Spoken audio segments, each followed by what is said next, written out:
आप द न्यूज़वर्ड्स देख रहे हैं। नमस्कार, मैं अरुण कुमार पांडे। देखिए, बिहार विधानमंडल के शरतकालीन सत्र का आज तीसरा दिन है।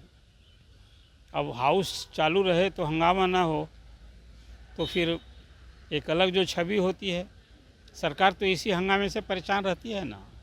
सवालों से सरकार घिरती है, विपक्ष के हंगामे से घिरती है, विपक्ष के निशाने पर होती है। तो आज तीसरा दिन भी कुछ ऐसा ही देखने को मिला। आज प्रश्नोत्तर काल की कार्यवाही विधानसभा में ठीक ठाक चली।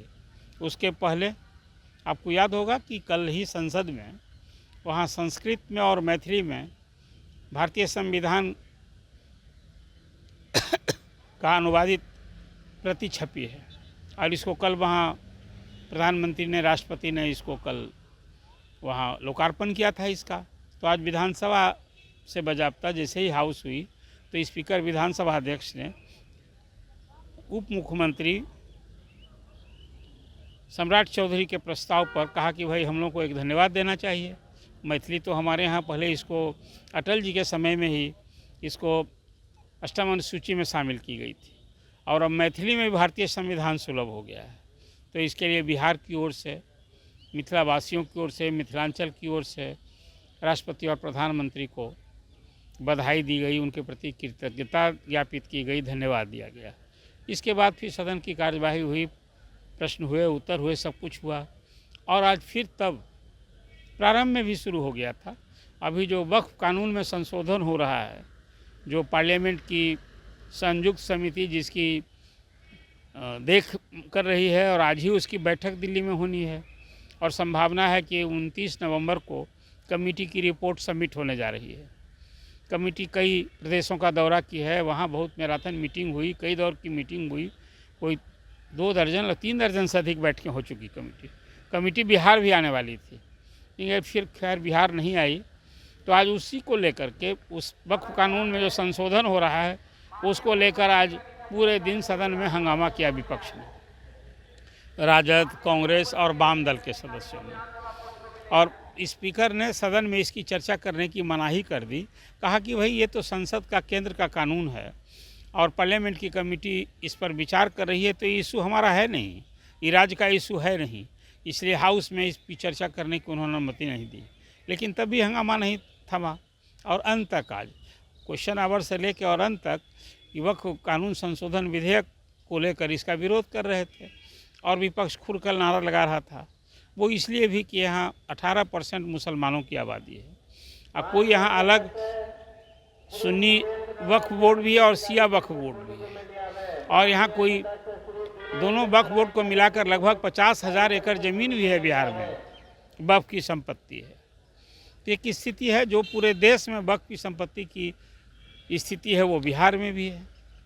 आप सभी जानते हैं कि रेलवे के बाद वक्फ जो है सबसे अधिक ज़मीन का मालिक है पूरे देश में। रेलवे के पास जो खासकर ज़मीन जितनी है, उसके बाद दूसरा कोई स्वामी जिसको ज़मीन का स्वामी है ना, तो वो वक्फ को ही माना जाता है। शायद ये खबर है कि 15 लाख एकड़ से अधिक ज़मीन का मालिक है वक्फ। तो उसके संचालन प्रबंधन के लिए अब एक वक्फ कानून में बराबर व्यापक संशोधन हो रहा है। इसी के लिए वहाँ पार्लियामेंट की ज्वाइंट कमेटी, जो यूपी के पूर्व सीएम हैं जगदम्बिका पाल, जो बीजेपी के सांसद हैं, उनकी अध्यक्षता में वो कमेटी बनी है।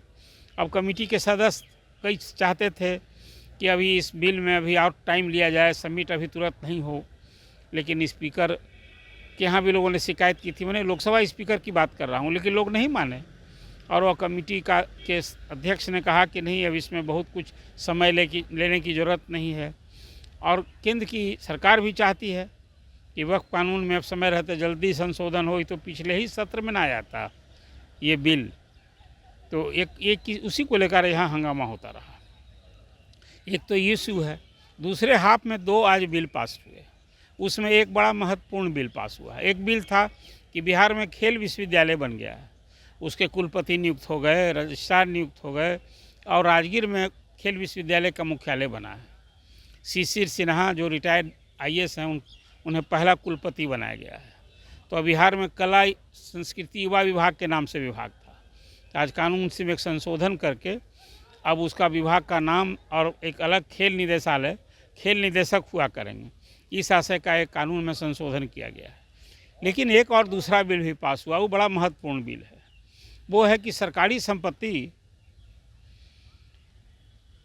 पर, जो अभी सरकारी संपत्ति है, भवन मकान है, परिसर है सरकार का, तो उसको सरकार कभी आवंटन देती है, किराया देती है, किराया वसूल करती है, और फिर उसको बेदखल करने में बहुत कभी कभी परेशानी है। तो इसको लेकर के आज एक बड़ा व्यापक कहिए कि कानूनन अधिकार ली है सरकार, उसके लिए एक आज बिल हाउस में पास कराया गया है। वो बिल आज पेश किया, और बिल जयंत राज जो मंत्री हैं उन्होंने इसको पेश किया था। और बिल में जो खास बातें हैं वो तो है ही कि इस कानून के अंदर सब कुछ है। इसमें है कि भाई इस अवैध कब्जा जहाँ हो उस सरकारी ज़मीन पर, मकान पर, तो उसको कम से कम ये अब इसका अतिक्रमण नहीं हो, लोग कब्जा कर लेते हैं। तो इसके लिए सरकार बड़ा व्यापक अधिकार कानून ले लिए है। उसमें तो अब कर दिया है कि भाई आपको एक नोटिस दिया जाएगा, और नियत अवधि तक यदि नहीं आप खाली करते हैं तो उस परिसर को, चाहे सरकारी हो, अर्ध सरकारी हो या वैधानिक संस्था हो, अब इसको यदि खाली नहीं करते हैं तो क्या होगा? इसके कारण होगा कि अब उसको आपको एक तो किराया वसूल तो करेगी, 6 महीने की तक की सज़ा हो सकती है और 10,000 जुर्माना हो सकता है। माने स्वाभाविक है अब गिरफ्तारी भी होगी जो खाली नहीं करेंगे। तो ये सचमुच में एक ही बड़ा संशोधन हो गया है। और यदि किराया बाकी रह गया, कोई लीज पर लिया है, उसका लीज की राशि बाकी रह गई और वो आदमी मर गया, तो उसके वंशज से ये पैसा वसूला जाएगा। तो मैं मानता हूँ कि आज जो ये कि इस कानून में संशोधन हुआ है, जिस कानून का नाम ही है बिहार सरकारी परिसर आवंटन, किराया वसूली एवं बेदखली संशोधन विधेयक 2024, तो एक बड़ा महत्वपूर्ण बिल है। खास करके सरकारी ज़मीन का अतिक्रमण या लोग कब्जा कर लेते हैं, या कहीं किसी को आवंटन मिला तो फिर उसको छोड़ते नहीं हैं। तो एक सरकार बहुत एक कानून इसको अपने अधिकार में ली है और इस तरह का एक व्यापक संशोधन की है। अब परिषद में ये बिल पास होगा और इसके बाद राज्यपाल की सहमति मिलते ही इसको लागू किया जाएगा।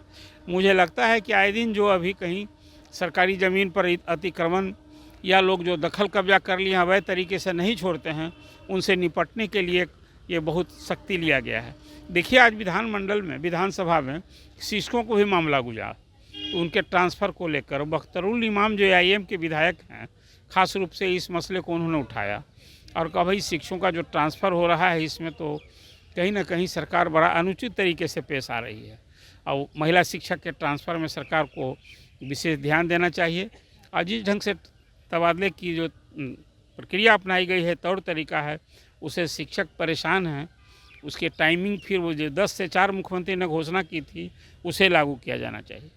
तात्पर्य मेरा कहने का यह है कि शरतकालीन सत्र का आज तीसरा दिन भी कई समस्याओं पर मामला उठा, हाउस के अंदर भी और हाउस के बाहर भी, और बहुत सारे सवाल उठे जिसमें सरकार ने खास करके जो ग्रामीण कार्य विभाग के अधीन अभी चुनाव के पहले सरकार की मंशा है कि जितना 100 घर की आबादी वाला भी 100 की आबादी वाला भी कोई मोहल्ला टोला है तो सब तक सड़क पुल प्लियस, तो 28,000 किलोमीटर ऐसी सड़कें हैं, ग्रामीण सड़कें, जिनको दुरुस्त किया जाना है और 600 पुल बनना है। तो आज खासकर ग्रामीण कार्य मंत्री अशोक चौधरी ने हाउस में घोषणा की है कि विधानसभा चुनाव के पहले हर गांव तक की सड़कें ध्वस्त हो जाएगी और ये पुल बनेगा। तो एक चर्चा आज हुई जो विधानसभा के इस सत्र में आज क्या कुछ हुआ, इससे हमने आपको अपडेट किया है। और फिर अब 2 दिन और सदन का सत्र रह गया है, कल भी होगा और परसों भी होगा। धन्यवाद। आप द न्यूज़ वर्ड्स देखते रहिए और अपनी सलाह ज़रूर दीजिए। धन्यवाद।